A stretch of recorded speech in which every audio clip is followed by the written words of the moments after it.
शुरू में उस औरत को लगा कि वो बस एक बड़ी सी मिट्टी की ढेरी है, लेकिन जैसे ही वो पास गई उसे समझ आया कि वो एक पैर का निशान है, एक ऐसा निशान जो उससे कई गुना बड़ा था। आखिर ऐसा क्या हो सकता है जो इतने बड़े निशान छोड़ जाए? दो बुजुर्गों की बातों से पता चला कि शाम को उनका कुत्ता बाहर बहुत जोर जोर से भौंक रहा था। उन्हें लगा किसी अनजान इंसान को देखकर भौंक रहा होगा, इसलिए उन्होंने ध्यान नहीं दिया और डिनर करने लगे। अचानक घर में जोर से कंपन हुआ। उन्हें लगा शायद लैंडस्लाइड हो रहा है। उन्होंने बाहर जाकर देखने की बजाय तुरंत बेसमेंट में छिपना बेहतर समझा। कुछ ही देर में ऐसा लगा जैसे घर पर कोई बहुत जोर से हमला कर रहा हो। पूरा घर हिल गया।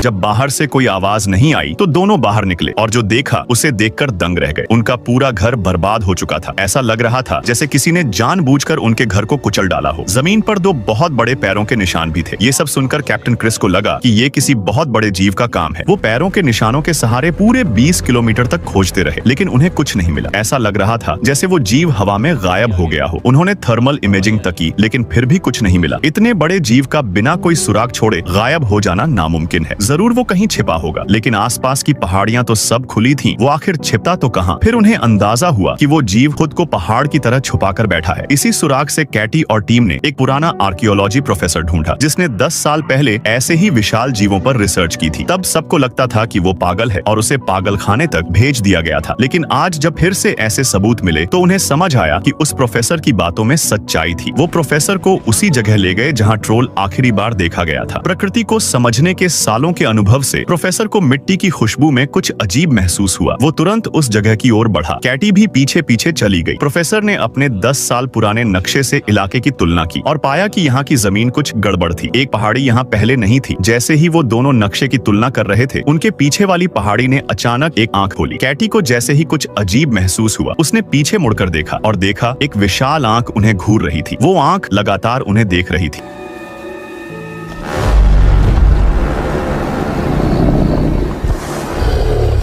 उन दोनों की आंखें फटी की फटी रह गईं जब उन्होंने देखा कि उनके सामने की पहाड़ी धीरे धीरे एक विशालकाय राक्षस में बदल रही है। बिल्कुल